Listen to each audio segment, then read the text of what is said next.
There was a generation before him that was swag, like niggas been getting Right, niggas been going to give fly forever. So I can't say he invented swag, but what I can say is this: he invented some of the style. But he invented some of the style and some of the dress and some of the flashiness. So Dapper Dan has come full circle.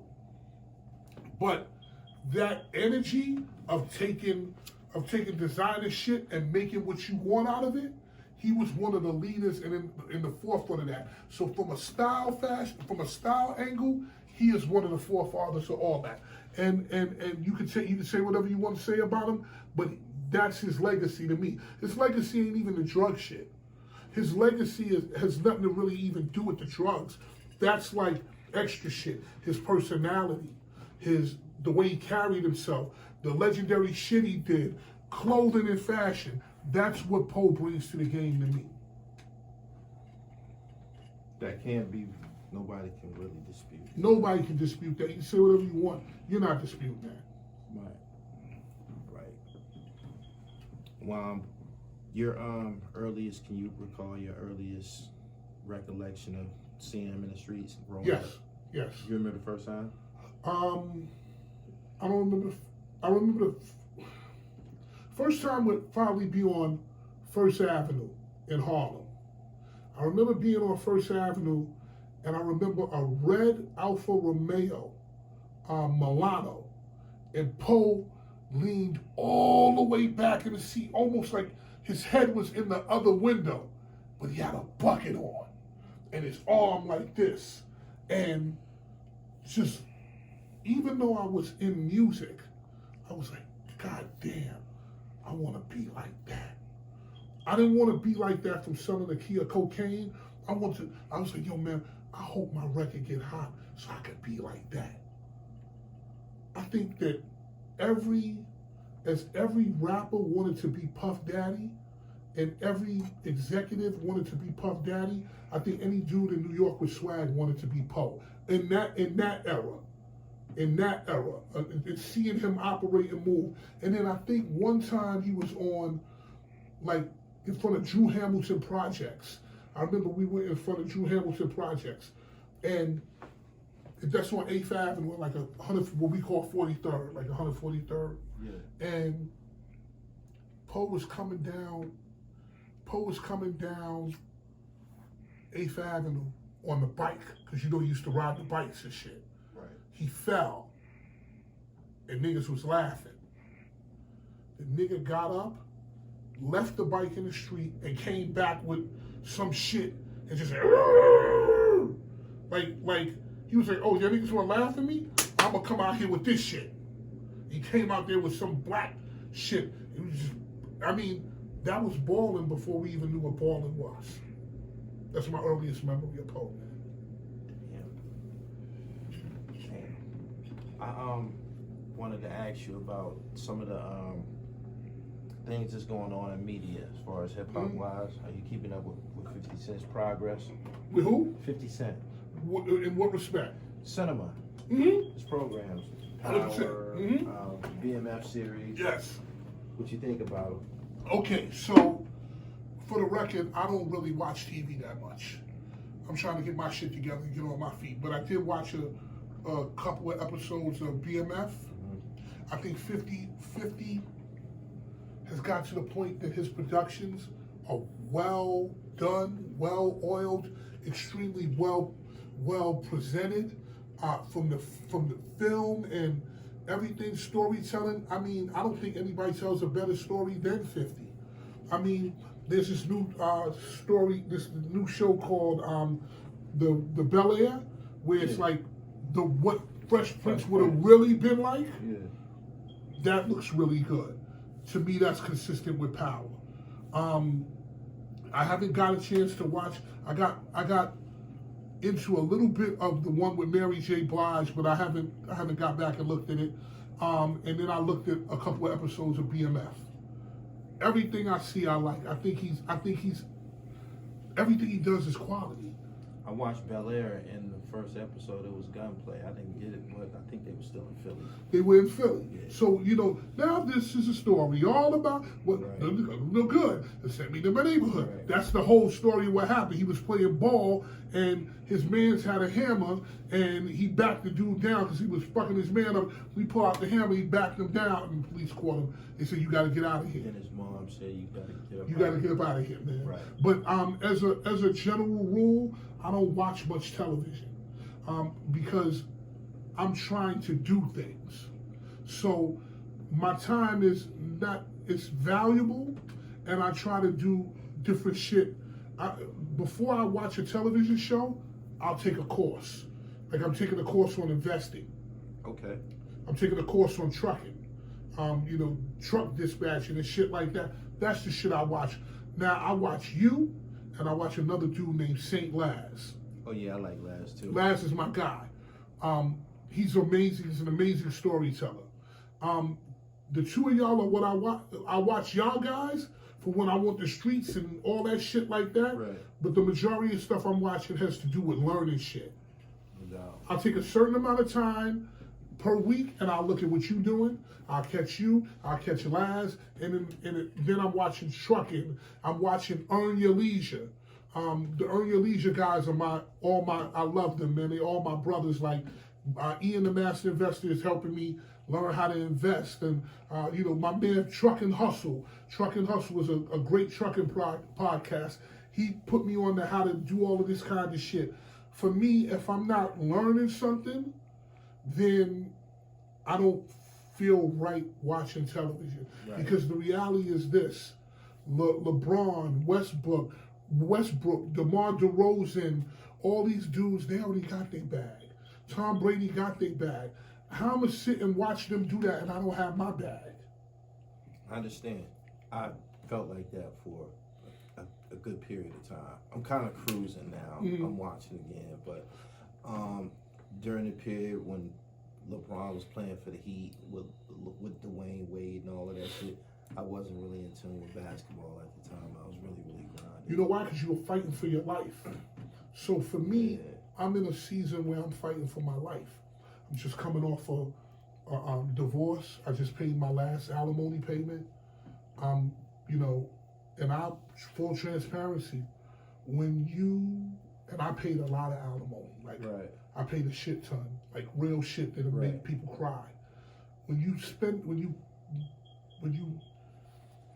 People that get into divorce that pay a lot of money, they usually get into tax trouble. Okay. Because you got to pay this before you can take care of yourself, right? Right. Then that might not match up with how much taxes you got to pay. So you might wind up getting fucked up in one or two different ways. It happens to dudes all the time. It's just life. So that happened to me. So now I'm finished with that, and I'm rebuilding myself, moving smarter, doing different things, and learning how to make money sitting down. So my goal is in 3 years to make more money, make as much money sitting in a seat as I do when you see me out there in Dubai and all that kind of shit. I was going to ask you about that. How do you manage to figure all of this in with being in Dubai, being in England, and all these places?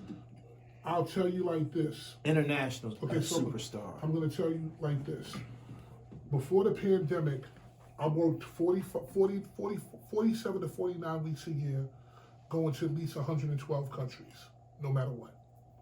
So when you saw me in Dubai, you saw me that day, I was with you, and then I was going to fucking Frankfurt, Germany. The next day I went to Bahrain. And I went to Bahrain, and then I went to Qatar. And then I went to Frankfurt, Germany, and then I went to England, and I went home. I stayed home 2 days. I flew back to England. On an average year, I might circle the globe on 5 occasions. Just one of those runs where I circle the globe. But I get on a plane the way people get on a fucking bus. But, I will say this. I was so caught up with having to pay my alimony and do all that shit that I never got a chance to do anything. So for me, the pandemic was a moment of extreme pain. So you gotta understand, a guy like me, and I don't talk about how much money I make, but I make a decent penny. Right. I went from making that to making zero because my business is predicated upon people being in a room. Right. Oh, so they would say, save lives, we can't be together. That's basically saying fire Fat Man Scoop, right? That's like saying fire Fat Man Scoop. Right. It's not working. Right. You know, only 6 people can be in a room. How the fuck I'm gonna do it? You know, I'm used to being in a room. When we were in Cavalli Club, that's 600 people, or you know, like something like that, or a regular performance. I do anywhere between 600 people and 2,000 people. That's the craziest club I've ever been in my life. Real rich shit. When you got up on the stage and the motherfucker dropped, no, it raised about the floor. And it came down. And yeah, that shit was crazy. Did you see when the robotic bar, the bar with the robot arm that served you all the shit? Yes. Did I take you in the room where you got to go in there, you got to put a coat on because you got to sit on ice and shit? Yes. It's just like, yeah. And then the food. That was crazy. You know, like, it's just good shit. How do you adapt to international cuisine when you in all these different countries and shit? So I'm gonna go back before I go answer that question. I'm gonna go back. When the world stopped, I was in England.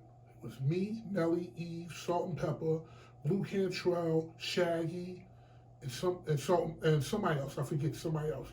We were on tour doing a tour, and Maya, and we were doing a run, and they said coronavirus because I had COVID beforehand. I had COVID when it was in China. When it started in Wuhan, I was there in December of 19. So I had the shit, and I didn't even know. They just let me walk that shit off. It's bronchitis. Right? So anyway, the world stops. Now everything stops for me, right? But now I'm watching shit. The only thing that I hear during this pandemic, remember, everything stopped, right? The only thing I heard from my fucking window was, boom, shh. I'm hearing trucks. Only thing moving is trucks. Yeah. I said, hold on, I'm in the wrong fucking business. That started me looking at the trucking industry. From there, I stumbled across the Earn Your Leisure people. And I started learning about investing and all this shit. This is all shit I couldn't do because I was on the treadmill of paying that fucking alimony and rolling. You describe alimony like is it like a lawsuit? No, it's not. You describe it like, is it like restitution? Yeah, I mean, basically it's spousal support. So is marriage a good thing? I want you to say what I want you to say the brutal truth. I'll tell you, here's the brutal truth. Yeah. It's a contract that 50 Cent summed it up. It's a contract that you shouldn't sign. And I know that I'm going to get in trouble. I know a lot of people are going to be mad at me, but it's a bad fucking contract. It's very easy to get in, but really hard to get out. And I'm not shitting on my ex-wives because I'm all good. I really want to be educated on the concept. Hold on, I'm all good with my ex-wives. We good, but the concept is no good. So I'm a man. I'll start by saying this. I'm a man's man. I'm a man's man straight up. I believe in protecting your woman and taking care of your woman, and you the one out there facing the wolves, and your woman shouldn't have to think about none of that shit at all, ever. Right. Like, let me go out here and face the wolves. You don't worry about nothing. To the point where one day my ex-wife said to me, I don't even know how much shit costs. I don't know what gas, I have no idea what anything costs because it wasn't your job to worry about that. Right. It's my job. So both of my wives that I married, they never worked. When they got with me, they never worked. That was it. It was over. Like, you stay at home, you take care of the kids, I'm gonna get out here and I'm gonna do what I need to do for my family. How long did it take you to understand that the contract wasn't good? Because you described having a couple of wives, right? Yeah, I had 2 wives. Okay. The contract, you know, and I learned when I had to pay the first alimony. I realized it's no good. But you did it again. I did it again. Yeah. Not just saying maybe it's a fluke, man. When I got married to my second wife, I was paying for my first wife's alimony. I wasn't shit. I was on my knees. So I was on both knees. I wasn't fat. Those Mariah Carey and Lose Control didn't happen until I was married to my second wife. So I wasn't shit. I was still a motherfucker. I don't even think Hands Up was out. Where You At was out. So you kind of technically saying they didn't have anything to attack. Bro, at that time when I was married, if you took my credit card, you'd be getting declined. You'd be going in there, take from me, you're going to get some problems. You're going to get some problems. You ain't going to have nothing. They're going to be like, go take somebody else's card, my nigga. I was literally on my knees, man, like struggling. Right. And when you pay an alimony, you have to understand, when you pay an alimony, you're taking care of her before you take care of yourself. Is it based on your earnings? Yes, it is. Of course. It's based on your earnings. So I paid a lot of fucking money a month. A lot of fucking money a month. I now understand that through being married twice, it's not for me. I'm not gonna knock nobody hustle, but it's not for me. I appreciate you being so transparent with me, because this shit sound like some shit that should have went down on Dr. Phil. Like, this is incredible. Like, I can't believe that you're really going. No, but it's real. I'm glad that you're educating people that need to understand this, bro. Because I didn't. The way you was describing alimony, like you had to pay your probation officer and shit. It's coming every month, and nobody cares about what you don't have. You better come up with that. Right. We don't give a fuck about.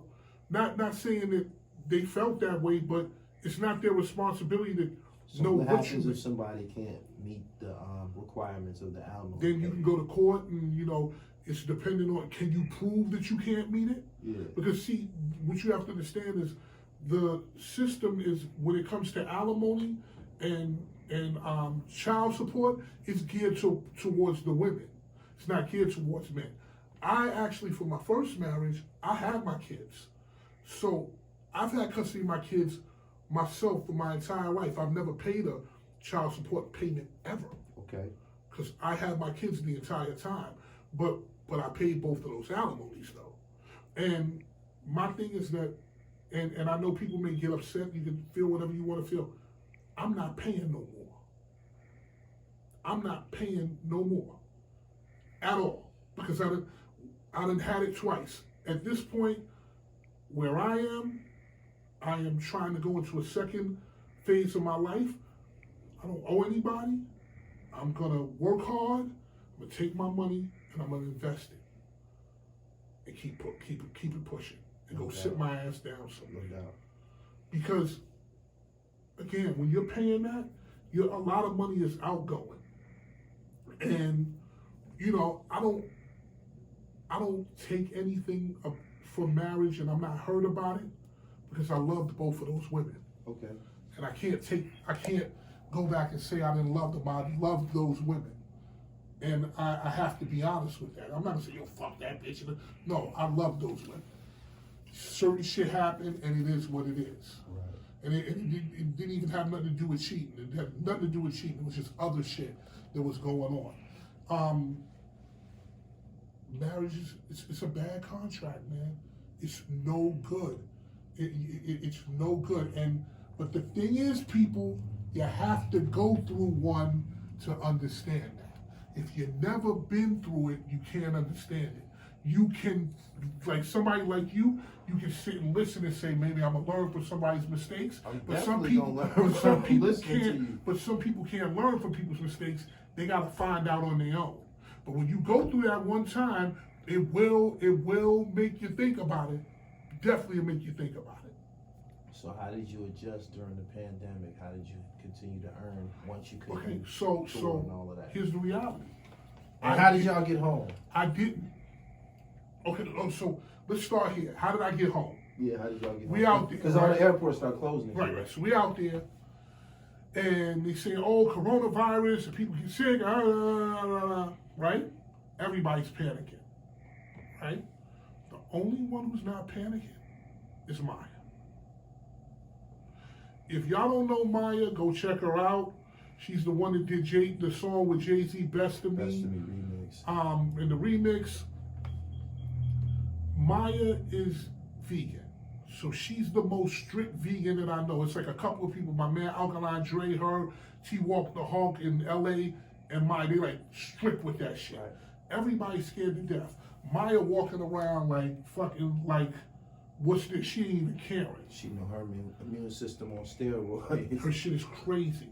So one day during the tour, right before they stopped telling people that you could, they told us we had to go home. They said, this is the last show y'all can do.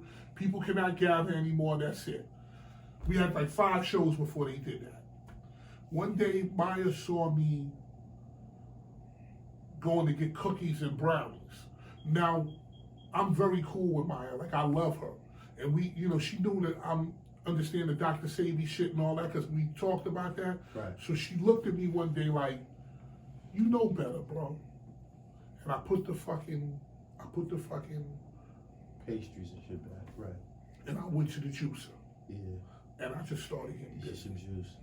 Get you some fruits. Right. And I juice every day. Right. Like I juice every day. Like I'm doing it every day. Real juice in the juicer, masticating juicer, not even the fast shit, the slow shit. Right. I'm doing it on that level. So got home, they told us, listen, you got one more show, you can do this show. Nelly was with us. Nelly was with us.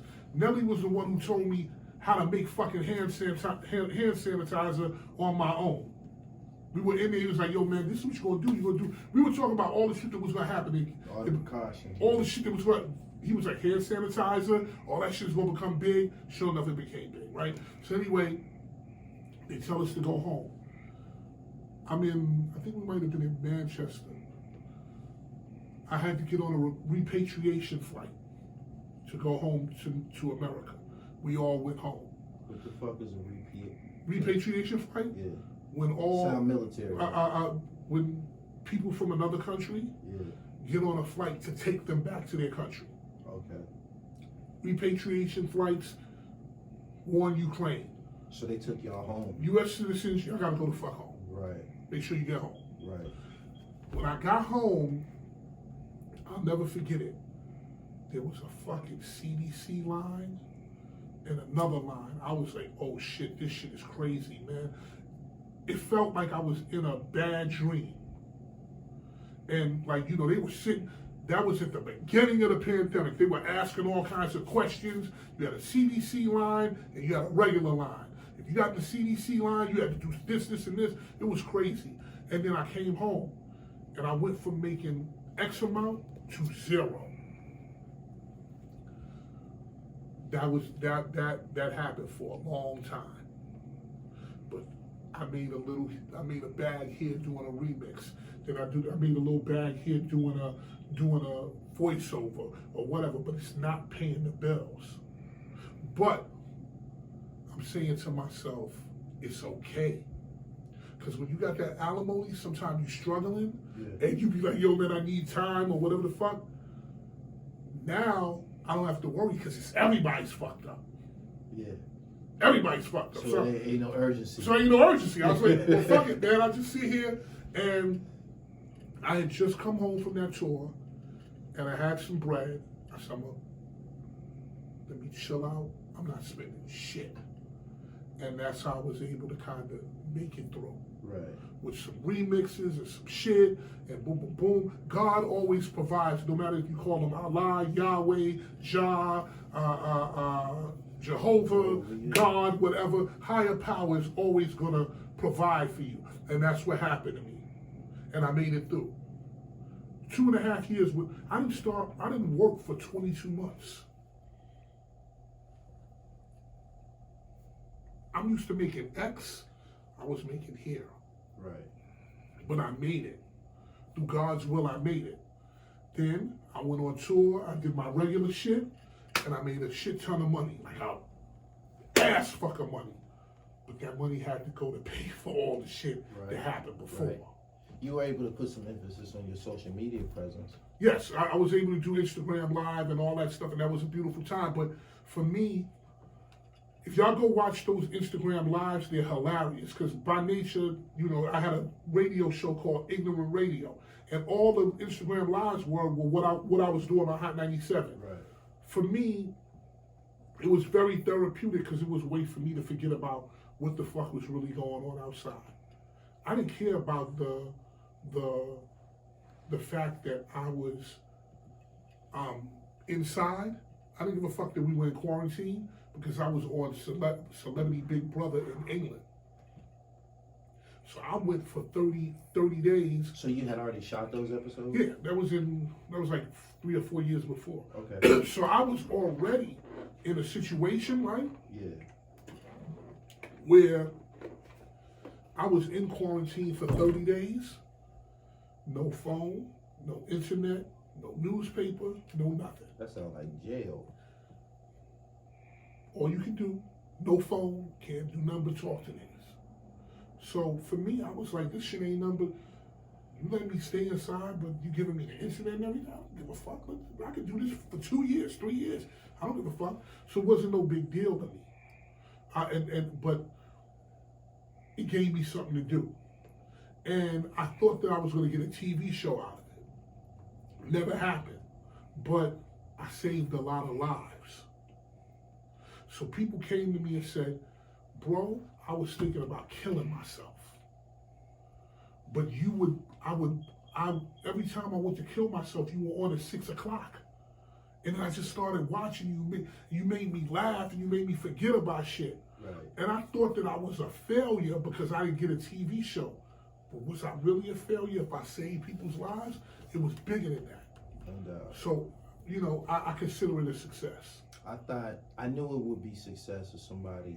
It would be a success for someone in your position because of your status. Mm-hmm. For you to come down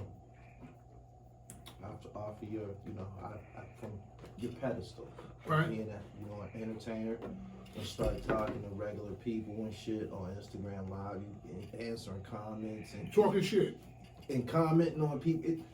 You have no idea how much of an impact you have making someone's day when you comment on somebody's shit. Right. You leave a comment on somebody's shit. Right? Well, I look at it this way. I always been that dude. So, if anybody know about me, I'm a regular dude. I don't wear jewelry. I don't do shit like that. I get in the midst of regular niggas. I go in any hood I want. Not saying I'm fucking Superman, but I'll go in there and do what I gotta do. I'm not gonna stand on no corner, but I can go in my hoods in Harlem and do what I gotta do with no problem because I'm of the people. I don't act like I'm better than anybody. And I always tell people, you niggas, and I've told many a celebrity, y'all niggas work your entire life playing for this moment, and y'all don't want to be around people. You play your entire moment, your life to be this. You don't want to be around people. Yeah. How the fuck you gonna be in the people business and don't fuck with people? Yeah, that's crazy, right?